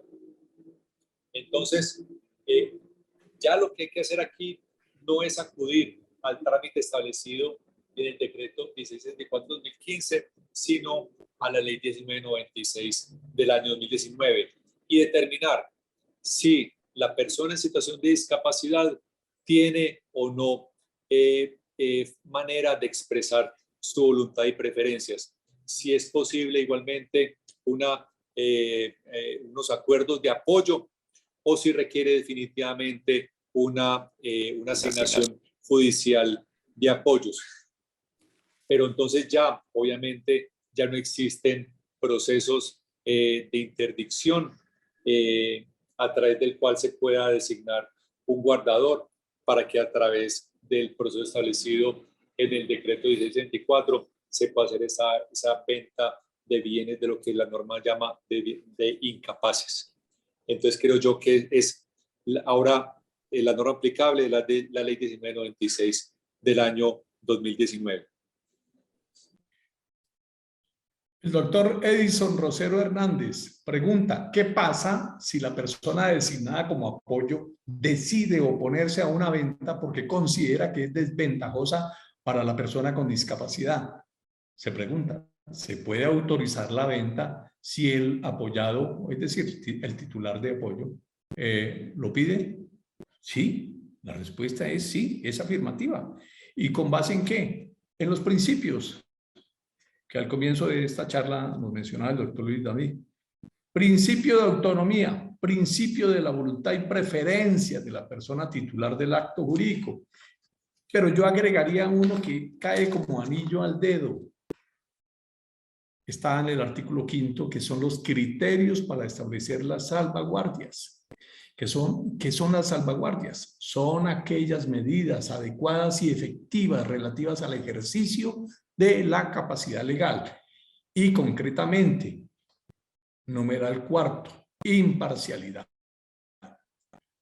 La persona o personas que presten apoyo para la realización de actos jurídicos deben, en el ejercicio de sus funciones como apoyo, obrar de manera ecuánime en relación con dichos actos. Ello implica, entre otras cosas, que las personas que prestan apoyo deben actuar en congruencia con lo establecido en el numeral 2 del artículo 4, que acabamos de mencionar, que es el principio de numeral 2 de autonomía, principio de autonomía. Respetando siempre la voluntad y preferencia de la persona titular jurídico, con independencia de si quien presta apoyo considera que debería actuar de otra manera, respetando también el derecho a tomar riesgos y cometer errores. Gracias. La doctora María Eugenia Guevara dice, si el apoyo se otorgó para la venta de un inmueble, quiere decir que la escritura la firma el apoyo y el solicitante o solo el apoyo. Aquí me apareció una presentación. Bueno, muy bien. Entonces, doctora María Eugenia, para responder esa pregunta hay que tener en cuenta que existe una escritura primera, que es la escritura a través de la cual la persona en situación de discapacidad realizó su acuerdo de apoyo y lo consignó en una escritura pública. Que posteriormente va a una escritura número 2, que va a ser la escritura de venta del inmueble, a la cual va a comparecer la persona en situación de discapacidad con su persona de apoyo que designó en la escritura número 1. Y hay que dejar constancia en la escritura de que esa escritura la realiza una persona que tiene acuerdos de apoyo. En consecuencia, la escritura la debe firmar tanto la persona titular del acto jurídico como la persona de apoyo. Ambos la deben firmar. Doctor González.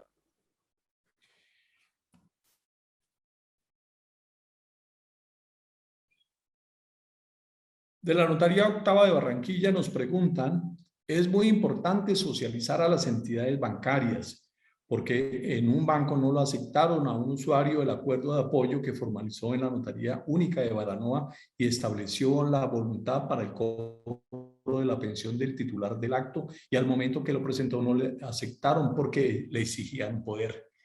Aquí estamos enfrentados a estas barreras, tremendas barreras, y las barreras seguirán todavía persistiendo. Por eso el gobierno, como parte de Estado firmante de esta convención, tiene que realizar todas las acciones de sensibilización y pedagogía que concientice y transforme los imaginarios culturales discriminantes tan arraigados en nuestro entorno. Con la aprobación de esta nueva normatividad, hoy el derecho como disciplina y ciencia social tiene un gran poder, un gran reto y una gran responsabilidad de transformar nuestra realidad y dar un paso adelante para lograr la inclusión, para ser más justos y más humanos con las personas con discapacidad.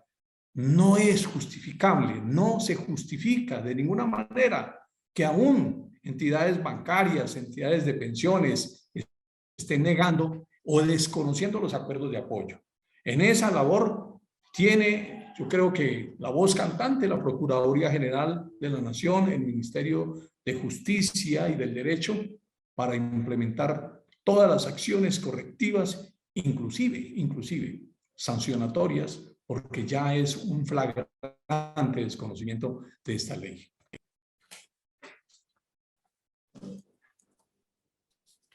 Y finalmente, la doctora Paulina Gómez reitera en una pregunta que se había hecho al principio pero las directivas anticipadas son para personas con discapacidad. ¿No les parece que estamos excediendo los alcances de aplicación a personas sin discapacidad? Ya el doctor Gonzalo ya nos contó desde la historia de siglos atrás y consideramos pues que no estamos excediendo los alcances de la ley 1996 a personas que quieren realizar directivas anticipadas y que no padezcan ninguna o que no presenten mejor ninguna situación de discapacidad. Incluso recordaba esta resolución 2665 de 2018 del Ministerio de Salud, el famoso documento de voluntad anticipada. Yo creo que ya con la ley 1996 ya habrá que aplicar esta norma y porque aquí no establece pues cómo se podría establecer una voluntad anticipada en temas de salud, en temas jurídicos, en cualquier interés que tenga la persona. Entonces creo yo que no estaremos excediendo en la aplicación de la ley de 96 a personas que no presenten situación de discapacidad. Doctor Juan Carlos, entonces tiene la palabra. Muchísimas gracias, doctor Luis David, doctor Gonzalo. Ya habíamos anunciado la semana pasada que el tiempo podía extenderse todo lo que queramos y siempre vamos a encontrar nuevas inquietudes para resolver en estos temas, y precisamente por eso es tan importante invitar a todos los colegas a que consulten la cartilla. Ya desde la Unión Colegiada de Notariado Colombiano y desde UNOVOC la compartimos por los correos electrónicos y la semana pasada la compartimos también en varios de los chats de notarios. Les pedimos el favor a cada uno de los que las ha recibido. Tienen la libertad de compartirla con sus funcionarios, con los abogados que utilizan los servicios de la notaría, y sobre todo necesitamos divulgarla, ojalá, si alguno tiene contacto con personas que trabajen ante las entidades financieras y ante las EPS y entidades que reconocen o deben pagar las pensiones, porque lo planteaban ya la semana pasada algunos de los participantes. Desafortunadamente le siguen poniendo muchísimas trabas a las personas para el pago de sus pensiones o para el reconocimiento mismo de sus prestaciones a quienes tienen alguna discapacidad, a sabiendas de que ya no se puede exigir la declaración de interdicción porque esa figura desapareció de nuestro ordenamiento jurídico. Les ponen una cantidad de trabas de que tienen que acudir a la notaría, a la designación de apoyos para personas que posiblemente ni siquiera requieran esos apoyos. Como lo planteaba el doctor Luis David, cada uno de nosotros y muchísimas personas tienen determinadas limitaciones que no por ello nos obligan a acudir a la designación de apoyos a través de escritura pública en notaría o a través de acta de conciliación en los centros de conciliación, ni mucho menos tener que acudir a poner en movimiento el aparato judicial del Estado, que debe estar dedicado a resolver efectivamente conflictos donde ellos existen. Son las 7:52. Doctor Miguel Alfredo, te concedemos el uso de la palabra. Te pedimos por favor ser muy puntual porque no queremos pasarnos de las 8 de la noche. Antes de eso, a todos de verdad muchísimas gracias. En enero ya les estaremos informando, a finales de enero, cuando reiniciaremos estos espacios académicos. Las preguntas que formularon hoy, doctor Luis David, doctor Gonzalo, se las vamos a hacer llegar. Le vamos a dejar tareita para las primeritas semanas de enero. Qué pena. Muchísimas gracias por acompañarnos. Muchas gracias por su generosidad. Gracias a todos por estar tan pendientes siempre cada semana de esta jornada, de este espacio de capacitación que uno pone a disposición de todos. Miguel Alfredo. Sí, señor. Muy buenas noches para todos, doctor Juan Carlos. Un saludo muy especial y usted siempre generoso, permitiéndome estas intervenciones. Al doctor Gonzalo González, al doctor Luis David Echeverry, mi saludo fraternal, estimados colegas. Como dispongo de 6 minutos, voy a tratar de resumir algunos apuntes que tengo sobre este tema de la ley 1996. Nosotros recibimos una capacitación el año pasado a nivel virtual para la ley 1996, inclusive cuando no se había dictado todavía el decreto 1429 de noviembre 5. Y yo pienso que una cosa es capacitación y otra bien distinta es formación para atender a esta población tan necesitada como es las personas en situación de discapacidad. Y lo digo formación porque hablaba el doctor Gonzalo ahora rato de que medicina legal o psiquiatría forense o medicina forense no tienen nada que ver en este asunto de la ley 1996. Por supuesto que no tienen nada que ver, pero lo que sí tienen que ver son los profesionales de la salud que le ayuden al notario y al conciliador y al mismo juez a eliminar esas barreras que la sociedad les impone a las personas en situación de discapacidad. Y voy a referirme a situaciones específicas. Observen ustedes, si nos llega una persona con un retardo mental o retraso mental, el retraso mental tiene 4 niveles, el leve, el moderado, el severo y el profundo. ¿Cómo hago yo para tratar a una persona de estas si yo no tengo formación en psicología, ni en psiquiatría, ni en ciencias de salud mental? Nosotros no hemos sido formados para eso. No obstante, en mi notaría se han tramitado 17 escrituras de acuerdo de apoyo. He hecho muchos esfuerzos para tratar de entender a estas personas, pero con un nivel muy básico de lo que es atender a una persona en situación de discapacidad. Entonces, no se trata de que el psiquiatra vaya a dar un dictamen sobre el estado de salud mental de la persona, o el psicólogo, o el neurólogo, o una persona que nos apoye en esto, sino que nos ayude a entender la voluntad de esa persona, que eso es bien distinto. Y yo coloco un ejemplo muy preciso del decreto 1429, el que lo tenga allí, artículo 2.2.4.5.2.3, numeral 4, para los conciliadores en derecho. Observen que a ellos sí, la ley le dice que pueden estar auxiliados por personas de otras disciplinas que faciliten la interacción y el diálogo profesionales en salud mental. Entonces, para los conciliadores existe esa posibilidad, pero para los notarios no. Yo no entiendo cómo la ley discrimina en ese caso la actividad de unos y otros. siendo que a los conciliadores también les han dado esa función de realizar acuerdos de apoyo. Observen ustedes que en el 1429 se establece, o mejor, no se dice nada sobre que nosotros debamos de estar apoyados por profesionales en la salud, no para que nos digan cuál es la enfermedad que tiene la persona, por favor, sino para que nos ayuden a tratar a esa persona, para conocer la verdadera voluntad de esa persona. Una persona con esquizofrenia, por ejemplo, una esquizofrenia indiferenciada, nosotros qué vamos a saber cómo tratar a una persona esa, cómo comunicarnos con esa persona.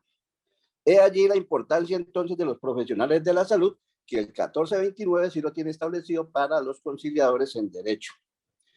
Ahora, miremos otro aspecto así rápidamente y pues cambiamos de capítulo.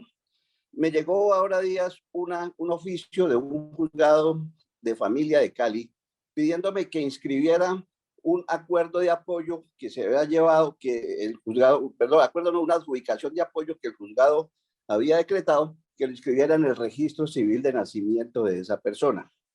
Y esto lo traigo a colación, estimados colegas, para que estemos atentos. De acuerdo a la ley 1996, esa ley derogó las normas del 1306 de 2009 relativas a la inscripción en el registro civil de las personas en situación de que les hayan adjudicado apoyos o que hayan formalizado acuerdos de apoyo.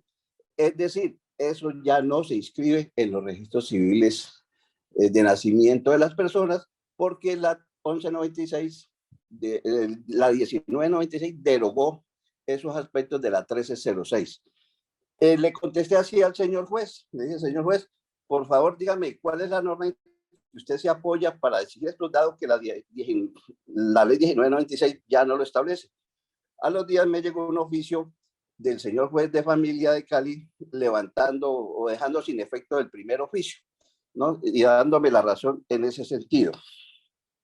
Eso es bueno que tengan en cuenta ese punto, porque ¿por qué la 1996 no consagró eso? Porque sería una manera de discriminar a la persona de alguna forma. No obstante, la ley española, que empezó a regir el 3 de septiembre de este año, sí contempla esa posibilidad. Allá sí lo establecieron. Miremos otro aspecto así rápidamente. Lo que se hablaba hace algún momento de que por qué en ciertos bancos le ponen tantas trabas a la persona en situación de discapacidad. El doctor Gonzalo se refirió muy bien al asunto. Sin embargo, quiero hacer este apunte relativo, o que está consagrado mejor, en la Convención sobre los Derechos de las Personas en Situación de Discapacidad, artículo 4, literal E, que dice: las obligaciones generales, tomar todas las medidas pertinentes para que ninguna persona, organización o empresa privada discrimine por motivos de discapacidad. Entonces, estas discriminaciones, pues, a nivel del gobierno, como muy bien lo decía el doctor Gonzalo, es al que le corresponde dictar las normas para que este literal E del artículo 4 de la Convención, pues, sea una realidad. Como ya son las 8, doctor Juan Carlos, tengo muchas cosas más para decir, pero pues hay que cumplir con el horario para el respeto de ustedes. Qué rico, esto es como las visitas de novios, que nunca nos alcanza el tiempo. Sí. Muchachos, perdón, les digo muchachos, sí, porque casi todos son menores que yo. Nos vemos de nuevo en el 2022, en estas jornadas académicas. Ojalá podamos hacer realidad el sueño, el anhelo que tenemos todos de encontrarnos de manera presencial. Los paisas y chocoanos nos dan ejemplo. Mañana y pasado mañana, jornadas regionales de capacitación de la Unión Colegiada de Notariado Antioqueño y Chocoano. Por favor, sigámoslas, y a ustedes les pedimos el favor, Luis David, y a todos los notarios paisas y chocoanos que nos están acompañando esta tarde, que hagan llegar nuestro cariñoso saludo a la doctora Marta, al doctor Juan Hernando, a todo el equipo de organizadores de estas jornadas, que de verdad las jornadas de capacitación que se han organizado durante toda la historia por parte del que antes era el Colegio de Notarios y ahora la Unión de Notariado de Antioquia y Chocó, son de verdad muy, muy enriquecedoras para todos nosotros. Qué pesar que yo no me voy a poder pegar la voladita mañana. Les pedimos, ojalá, que tengan la generosidad de compartir con todos nosotros las memorias. Para todos, una feliz Navidad, un año lleno de muchas bendiciones. Muchas gracias de nuevo por estar cada miércoles de 6 a 8 de la tarde con nosotros. Ya estoy hablando como los europeos, 8 de la tarde, de 6 a 8 de la noche, para ser más precisos.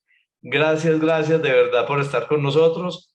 Escríbanos, por favor, y háganos saber qué temas, qué aspectos quieren que nuestros colegas, nuestros expositores nos compartan el próximo año.